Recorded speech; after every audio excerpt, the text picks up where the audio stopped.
자, 구약성경 1282페이지 아모스서 8장의 말씀을 볼 차례입니다.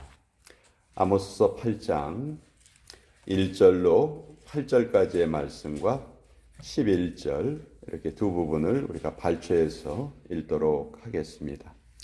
구약성경 1282페이지 아모스서 8장 1절로 8절 그리고 11절 두 부분입니다. 먼저 우리 1절부터 8절까지 하나님께서 아모스를 통해서 북이스라엘 백성들에게 무엇을 말씀하고 계시는지 먼저 읽어보도록 하겠습니다. 1절부터 읽습니다. 시작. 주 여호와께서 내게 이와 같이 보이셨느니라. 보라, 여름과일 한 광주리이니라. 그가 말씀하시되 아모스야, 네가 무엇을 보느냐? 내가 이르되 여름과일 한 광주리니이다 하매 여호와께서 내게 이르시되 내 백성 이스라엘의 끝이 이르렀은즉 내가 다시는 그를 용서하지 아니하리니 그날에 궁전의 노래가 애곡으로 변할 것이며 곳곳에 시체가 많아서 사람이 잠잠히 그 시체들을 내어버리리라. 주 여호와의 말씀이니라. 가난한 자를 삼키며 땅에 힘없는 자를 망하게 하려는 자들아, 이 말을 들으라. 너희가 이르기를 월삭이 언제 지나서 우리가 곡식을 팔며 안식일이 언제 지나서 우리가 밀을 내게 할꼬, 에바를 작게 하고 세계를 크게 하여 거짓 저울로 속이며 은으로 힘없는 자를 사며 신 한 켤레로 가난한 자를 사며 찌꺼기 밀을 팔자 하는도다. 여호와께서 야곱의 영광을 두고 맹세하시되 내가 그들의 모든 행위를 절대로 잊지 아니하리라 하셨나니 이로 말미암아 땅이 떨지 않겠으며 그 가운데 모든 주민이 애통하지 않겠느냐. 온 땅이 강에 넘침같이 솟아오르며 애굽강같이 뛰놀다가 낮아지리라. 11절의 말씀 같이 읽겠습니다. 시작. 주 여호와의 말씀이니라. 보라, 날이 이를지라.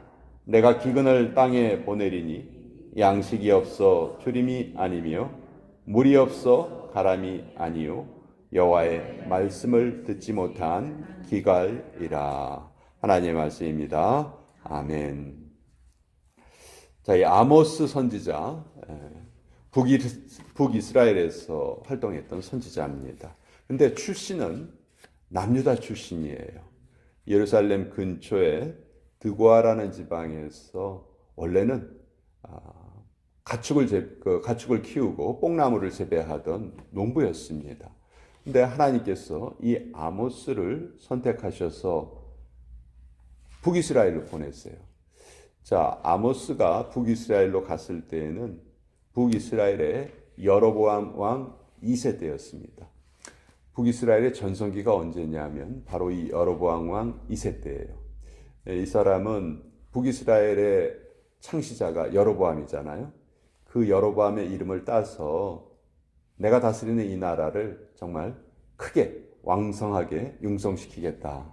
그래서 이름도 여로보암 2세라고 그렇게 지었어요. 실제로 이 당시 북이스라엘의 국력이 가장 컸습니다. 경제적으로 제일 윤택했고요. 영토도 제일 넓었어요. 그런데 이때 하나님께서 아모스 선지자를 북이스라엘로 보냈어요. 북이스라엘에 사람들이 이렇게 많은데 왜 하필 남유다에서 사람을 선택해서 북이스라엘로 보내셨을까? 이것은 우리에게 상징적으로 보여주시는 의미가 커요.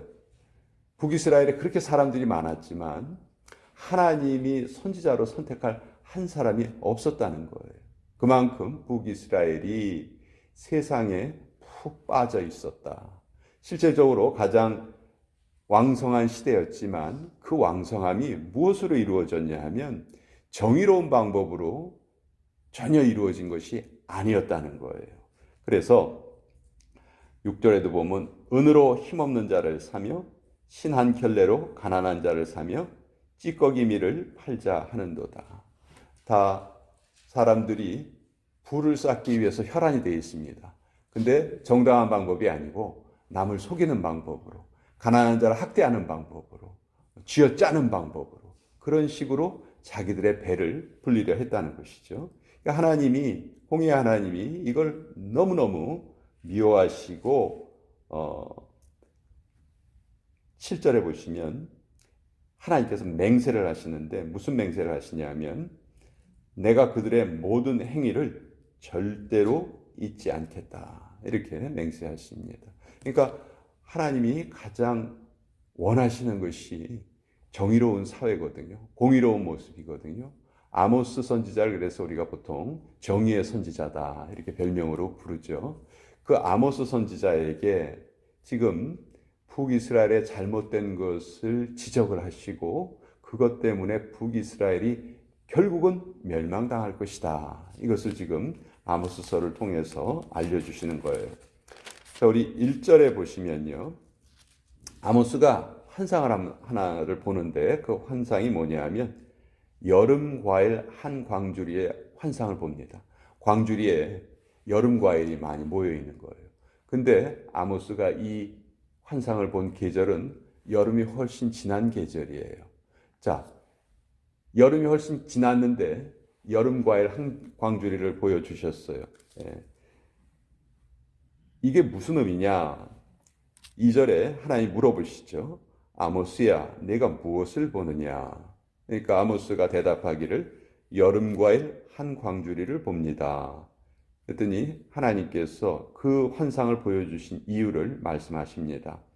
여호와께서 내게 이르시되 내 백성 이스라엘의 끝이 이르렀은즉 내가 다시는 그를 용서하지 아니할 것이다. 이미 북이스라엘의 상태가 철 지난 여름 과일처럼, 여러분 여름 과일이 철이 지나면요 그거 더 이상 못 먹습니다. 다 물러지고요 과일로서의 가치가 없어지는 거죠. 마치 그처럼 지금 북이스라엘이, 하나님의 백성이라고 자처했던 그 북이스라엘이 사회 정의가 너무 흐트러졌기 때문에, 사회에서 정의라고는 찾아볼 수 없기 때문에 하나님이 그들을 용서하지 않으시겠다, 이렇게 말씀하시는 거예요. 그래서 자, 이 환상을 보여주시고 이제 하나님께서 아모스에게 외치게 하십니다. 4절에 보시면요, 가난한 자를 삼키며 땅에 힘없는 자를 망하게 하려는 자들아, 이 말을 들으라. 이제 아모스가 이제 하나님을 대언해서 하나님의 말씀을 대언하고 있습니다. 이 말을 들어라. 그런데 4절에 북이스라엘 백성들을 부르실 때 하나님 뭐라고 부르시냐면, 보통 에브라임이라고 부르시거나 나의 백성이라고 부르시거나 그런 경우가 많거든요. 근데 북이스라엘 백성을 향해서 지금 하나님이 뭐라고 부르시냐면 가난한 자를 삼키며 땅에 힘없는 자를 망하게 하려는 자들아. 그러니까 하나님이 더 이상 내가 너희를 나의 자녀로 인정하지 않겠다, 이렇게 말씀하시는 거예요. 그 이유는 우리가 살펴본 대로 이들이 너무너무 잘못된 일을 한 거예요. 그 세상의 부를 얻기 위해서, 자기의 이익을 얻기 위해서 잘못된 행위를 합니다. 5절에 보면 너희가 이르기를 월삭이 언제 지나서 우리가 곡식을 팔며 안식일이 언제 지나서 우리가 밀을 내게 할꼬. 원래 율법에 의하면 월삭은 매월 첫날이죠. 매월 첫날은 하나님께 예배하는 날입니다. 또 안식일도 일을 하면 안 되는 날이죠. 하나님의 은혜를 기억하고 하나님께 예배드리는 날이에요. 그런데 이들은 야, 그날도 우리가 일하면 돈을 벌 수 있는데 그날 도대체 왜 쉬냐? 우리 이날도 일을 하자. 일을 해서 돈을 벌자. 이렇게 생각을 한 거예요. 월삭이 언제 지나서 우리가 곡식을 팔겠냐? 하루 월삭 지키는 것도, 야, 이것도 아까워. 이날도 우리 돈 벌어야 돼. 이런 생각을 했다는 거예요. 그러니까 자기가 돈을 버는 것이 하나님의 말씀을 지키는 것보다 더 우선순위에 있었던 거예요. 그것을 하나님이 지금 지적을 하시는데, 또 돈을 벌 때 어떻게 버냐 하면 에바를 작게 하고 세계를 크게 하여 거짓 저울로 속이자. 그러니까 올바른 양을 파는 게 아니에요. 에바라는 것은 우리 옛날에 저 어렸을 때 시장에 가면요, 쌀집 앞에 보면 쌀을 이렇게 넓은 바구니 같은 데다가 펼쳐놓고, 그 당시에는 쌀을 가마로 사가는 사람들은 좀 부자였고 대부분 뭐 한 대, 두 대 이렇게 사갔죠. 그때 보면 이렇게 쌀을 퍼주는 그런 네모난 그런 그릇 같은 게 있었어요. 그렇죠? 예, 근데 그 그릇에 의해서 이렇게 퍼준단 말이에요. 근데 그 그릇의 크기를 줄인다는 거죠. 예, 그러면서 자, 여기 제가 두 대를 되어 드리겠습니다 하고 이렇게 퍼주는데, 실제로 가서 보면 그게 정확한 두 대의 양이 아닌 거예요. 예, 우리 뭐 지금도 현재도 무슨 시장에 가면 상인들이 저울을 속이고 뭐 이런 교묘한 방법으로 속이고 그래서 소비자들이 피해를 당하는 경우가 많이 있다고 하는데, 옛날에도 똑같이 그런 일이 있었던 거예요. 예, 근데 그런 것을 지금 6절이 또 뭐라고 얘기하냐면, 은으로 힘없는 자를 사며 신 한 켤레로 가난한 자를 사며 찌꺼기 밀을 팔자 하는도다. 자기들이 지금 힘 있는 자들이 돈을 버는 방식이 정상적인 방법으로, 정당한 방법으로 버는 것이 아니죠. 다 약한 자를 누르고 짓밟고 착취해서 자기들의 배를 불리려 한 거예요. 하나님께서 북이스라엘의 이런 모습을 보고 맹세하십니다. 맹세하셔서 그들의 행위를 내가 잊지 않겠다. 결국 북이스라엘은 망하게 될 것이다. 그 망하게 되는 결과가 결국은 11절이에요. 망함의 결과. 하나님의 말씀을 지키지 않아서 망했어요. 그러면 그 이후에 어떤 일이 벌어질 것인가? 그 나라가 망한 이후에는 하나님의 말씀을 아무리 듣고자 해도 들을 수 없는 그런 상태가 된다는 것이죠. 그래서 11절은 우리가 잘 알고 있는 말씀이죠. 주 여호와의 말씀이니라. 보라, 날이 이를지라 내가 기근을 땅에 보내리니 양식이 없어 주림이 아니뇨 물이 없어 가람이 아니요 여호와의 말씀을 듣지 못한 기갈이라. 예. 여러분, 이거는 두 가지가 서로가 서로에게 영향을 끼칩니다. 하나님의 말씀을 듣지 않아서 결국은 사회적인 부정의가 일어나요. 근데 또 이 사회적인 부정의가 계속되면 이것이 또 하나님의 말씀을 가려버려요. 그러니까 악순환이 계속 일어나는 거죠. 예. 이 악순환을 깨려면은 방법은 하나예요. 하나님의 말씀으로 돌아가는 거예요. 하나님의 말씀으로 돌아가서 그것을 지키는 거예요. 그렇죠? 그러면 하나님의 말씀이 사회를 정의롭게 하고, 정의로운 사회가 하나님의 말씀을 더 잘 들리게 하고, 그런 사회를 살아야 한다 하는 것이죠. 근데 북이스라엘은 실제로 아모스가 이 말씀을 선포하고 자기들이 그렇게 자랑했던 여로보암 왕이 그 다스림이 끝난 지 불과 30년 만에, 그러니까 전성기를 누린다고 생각했지만 불과 한 세대 만에 나라가 아수르에 의해서 멸망당하게 됐죠. 역사가 이 하나님의 말씀이 그대로 이루어졌음을 우리에게 보여줍니다. 여러분, 우리도 하나님의 말씀을 가까이 하는 이 시간을 그 무엇과도 바꿔서는 안 됩니다. 우리가 하나님의 말씀을 읽고 묵상하고 마음속에 새기고 이것을 대신할 수 있는 것은요, 이 세상에는 아무것도 없어요. 우리가 기도를 할 때에도 먼저 하나님의 말씀을 읽고 기도하는 것이 바른 방법이에요. 왜냐하면 하나님의 말씀이 우리 기도의 방향을 잡아줘요. 말씀을 읽지 않고 기도하면 가끔은 내 생각에 빠져서 기도할 때가 많습니다. 근데 하나님의 말씀을 먼저 읽고 기도하는 것은 그 말씀이 기도의 방향을 바꿔주기 때문에 우리가 올바른 기도를 할 수가 있는 것이죠.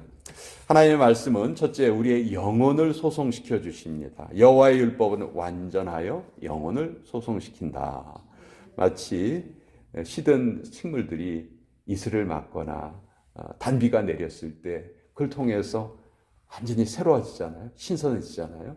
마치 우리 영혼에 하나님의 말씀이 단비와 같이 내린다는 것이죠. 그러니까 결국 우리가 그 단비를 맞기 위해서 우리가 계속 하나님의 말씀에 우리 자신을 가까이 해야 돼요. 노출시켜야 돼요. 이것은 우리가 의식적으로 이런 훈련을 계속 쌓아가야 합니다. 저절로 내 귀에 하나님의 말씀이 들리겠지.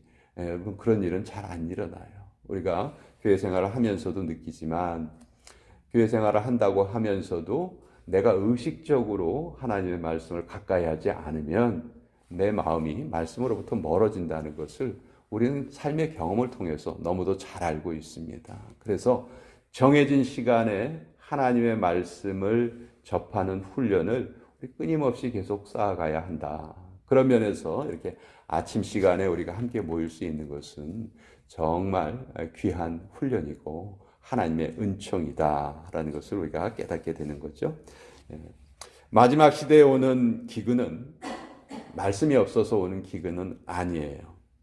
사람들이 말씀보다 죄를 더 사랑하기 때문에 오는 기근입니다. 자유롭게 우리가 하나님의 말씀을 가까이 할 수 있다는 것이 얼마나 큰 복인지 우리는 알아야 돼요. 이게 그렇게 하고 싶어도 못하는 사람들 너무 많거든요. 북한의 크리스찬이라든지 이슬람 국가의 크리스찬들이라든지 이런 사람들은 얼마나 하나님의 말씀을 사모할까요? 근데 우리가 그들의 상황을 알면 우리에게 주어진 이 자유를 좀 더 우리가 하나님의 말씀을 가까이 하는데 우리가 좀 우리의 마음을 모았으면 좋겠다. 그래서 특별히 아침마다 이런 시간이 있을 때 우리가 될 수 있는 한 많이 참여하고, 또 하나님의 말씀을 기억하는 가장 좋은 방법은 암송하는 거죠. 암송해서 늘 어느 때나 내 머릿속에 남아있게 하는 그것이 가장 좋은 방법입니다. 그러면 성경이 없어도 그 말씀이 내 마음속에 기억이 될 수 있는 거겠죠. 자, 오늘 이 아모스서를 통해서 북이스라엘에게 내려진 심판이 왜 내려졌으며 또 그것의 결과가 어떤 모습이었는지 우리 같이